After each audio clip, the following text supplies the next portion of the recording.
And as you freeze, let's think about what happens in your brain, right? We start getting all these automatic negative thoughts that doesn't seem to want to go away from you. They chase you. The mind is racing everywhere and anywhere. The voices inside of your brain starts to whisper your insecurities. It starts to pinpoint your vulnerabilities, making you feel unworthy. It says things such as, you're a fraud, you're not worthy, you're not good enough, you don't deserve X, Y, and Z. And in most cases, this is the end. A lot of radical thinking, radical negative thinking. But we gotta ask ourselves, why is that voice there in the first place? Why does our brain defaults to the worst case scenario? Is there an advantage of thinking in this way? Leave your comments. Let me know what you think. We have to understand evolution in order to answer this question. We must accept that we have a negative bias or negativity bias. Let's go a little bit back in time so we can understand this negativity bias. Let's imagine two old people walking in a jungle. They hear a movement, a rustle in the bushes. The first person, or we can say answers to A, thinks it's probably just the wind, which we can say that's a positive thought or a neutral thought, not perceiving a threat. But answers to B, or the person B, thinks the contrary. He yells, and his brain is making him aware that there's a possibility, or not even a possibility, there is a tiger, a negative thought, a threat. And let's think about it. If it's a tiger, person A gets eaten. There's no way you can outrun and overpower a tiger, right? Ancestor B, or person B, runs away and survives the encounter, if that tiger existed, to pass on his genes, survival to the fullest. What I'm trying to explain here is that we are the descendants of pessimists. We come from the descendants of warriors. We worry all the time. Even when we feel at the most safest, we still feel vulnerable. Our brains are hardwired to overestimate threats because that's what kept us alive for so long. Excuse me. So we gotta ask ourselves, our automatic negative thoughts, are they essentially a survival script gone wrong? Let me know what you think about that. And we can say they are a malware more than an error, left over from the Stone Age. It's encrypted in us. But let's look at it how they generate in a modern times, modern brain, modern people. And it's all about the repetition, because neurons that are fired together, they wire together. I want you to think about if you have spent 10, 15 years telling yourself you're not worthy, you're not worth enough, especially when you make a mistake, you have literally created a super highway for that thought and believing in it too. And it becomes automatic instantly. You don't think about it anymore because it just comes. It becomes a reflex, just like breathing, automatic. These particular thoughts can paralyze a leader and anyone in the world that oversees other people. And even those that are overseen are paralyzed. Because if your internal script says, I'm going to fail, your brain will automatically sabotage your actions to make that prediction come true. I'm going to say this again. Your brain will create an imposter syndrome to make it come true, because the brain likes to be right and likes to predict the unknown. How do we stop an automatic process that we have created for ourselves that is not healthy? And this is where we have to move from the subconscious to the conscious. We have to start killing the ants, or automatic negative thoughts. The solution is simple. Interrogate it. A process of interrogation makes you reason about it, about every automatic negative thought. You need to treat the thought like a hostile witness in a courtroom. You want to cross-examine it, ask deep questions to figure out if these automatic negative thoughts are true or not. Give you an example. If the thought says, everyone hates this strategy, which is radical, implying that everyone means everything and anyone, you should pause and ask yourself, is this true? How can I know this is 100% sure? And usually if you start using your consciousness, the answer is no. By simply questioning the thought, you break the automatic loop. You're empowering your consciousness to look for the truth. You force the prefrontal cortex to wake up and audit the amygdala. That is the key. The question is not to silence the amygdala, it's to question it, to see if there are facts that can sustain what the amygdala is the fear signal is trying to submit. Now, will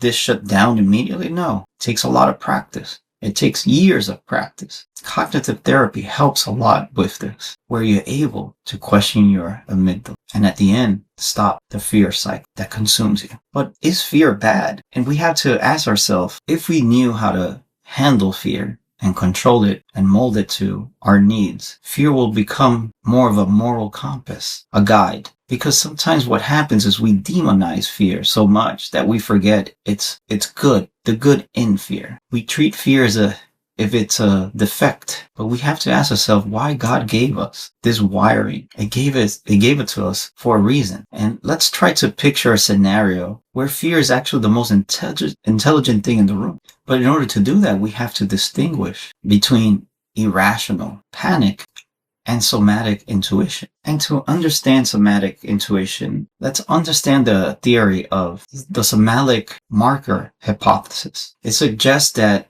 the body stores emotional memories of past outcomes. When you are about to make a bad decision, like signing a contract with a dishonest partner, providing money to someone you know is not going to pay you back, it's dishonest, it's somebody not liable, your amygdala might send a signal before your logic catches up. And this is what we call that sixth sense, that intuition, that knot in our stomach. And that knot in the stomach is not always weakness. Sometimes it's fundamental data. If you are a leader and you feel a wave of nausea or dread before approving a strategy, that might be your ethical alarm system warning you of something. Why, you will ask? Like, why do I get this? It's because your body knows, your brain knows. You're violating your own rules, your own ethics, your own values. Before your brain has even rationalized, the excuse is going to make. What a fascinating signal. Before you can rationalize it, you can feel it and you can prevent things from happening. The goal isn't to be fearless. Let's get that straight. The goal is to interpret the signal. If the fear is, I might be losing money, that's the ego talking. But if the fear is, I feel sick about doing this, that is your moral compass vibrating. And let's be honest, have you ever made a decision where all these things were happening in your brain and you still didn't trust your intuition? Still did it? Knowing that it was bad, knowing the results, knowing the consequences? Let me know what was that decision and how did it affect you? And were you able to recover from it? There's a beautiful scripture in the Bible. It says in 2 Timothy, for God has not given us the spirit of fear, but the power and love, but of power and love, and of a sound mind. A sound mind doesn't ignore fear. I want you guys to understand that. A sound mind is not about being fearless. What happens, a sound mind interrogates, asks questions, become curious about its surrounding, about its reality, about the future, about consequences. It asks questions such as, why am I afraid? Is this my pride protecting itself? Or is this my integrity warning me? But this is what we call courage, the definition of courage. Courage isn't the absence of fear. Courage is feeling the fear, recognizing it as a warning light that is present, and then using your prefrontal cortex to decide why is fear there in that moment. We absolutely don't want to have leaders that don't feel nothing, because that's also radical and perhaps worse than having somebody just deciding on pure logic without measuring emotions. It will bring its own catastrophe, because leaders who feel nothing are psychopaths. And we will talk another episode about psychopath behaviors. What we want is leaders who feel the fear and use it as a map to guide themselves to better outcomes and guide others to success and growth. What are your thoughts? Have you experienced a leader like that? Leave your comments. But how do we do that? We have to learn how to rewire the machine, the brain. And this takes a lot of therapy and training. How do we get there? How do we train the brain to stop freezing and start interpreting, start asking questions and investigating? Think about it. If we are hardwired to panic, can we build a better braking system? And we absolutely can. It's called neuroplasticity. You can teach the brain logic, or the logic brain, to quiet the fear brain faster. There are 3 main protocols we use in high performing setting. The first one is stress inoculation training, which a lot of people know as exposure therapy. This is what Navy SEALs do. You just don't talk about the crisis. You simulate it. You imagine it. You picture it. You expose the brain to the panic triggers, absolutely in a controlled environment, again and again, over and over. What does this do to the brain? Eventually, the amygdala is going to stop labeling the event as a threat, and it starts labeling it as a problem. You see the difference? A threat and a problem. A problem challenges you. A threat puts you in danger. There's a big difference. It's all about the perspective we're going to give it, the new point of view, the real fact about the problem. When you do that, you decentralize the alarm and you start hearing more of the data. You're more in touch with your present and more in touch than with your fear. Have you ever experienced this? And then we have cognitive behavior therapy. This connects back to the automatic negative thoughts. This is all about cognitive reframe. And this is all about how we label things. When the fear says, this is a disaster, I'm ruined, I'm done, I can't do it, I could never do it. All these radical responses. CBT trains you to catch those thoughts and rewrite it, re-scripture it, relabel it. And instead of using these radical, catastrophic statements that your brain creates inside of you, we rewrite it in a way that we can say to ourselves, this is just a challenge, something I haven't seen, but I have the resources to handle it. What this does, it forces the prefrontal cortex to stay online, to stay active, to question the negative thought that the amygdala is creating. And this is so important where instead of relying on the safety or the safety networks you created, you start relying more on your competency, on your own competence to handle the unknown, the chaos, the disorganization. Because at the end, you will be the biggest winner if you become adaptable and evolve in your new environments. And last but not least, something that is so helpful that I wish we can train people from a young age is the physiological regulations that we can do, that we have absolute control. And to be honest, this is the most efficient, the fastest override. It's almost like the psychological shift. And it's all about breathing. It's all about the relaxation of taking a short breath and exhaling all the air out. Repeat this process again and again, and you will start feeling how your body and your mind starts to relax. Your heartbeats are going to slow down as well. And why is it so effective? Because this mechanically offloads the carbon dioxide and tells the nervous system, we're not dying. There's no catastrophe happening. Let's relax. It's okay. This also creates a bottom up, a twist, the calm moment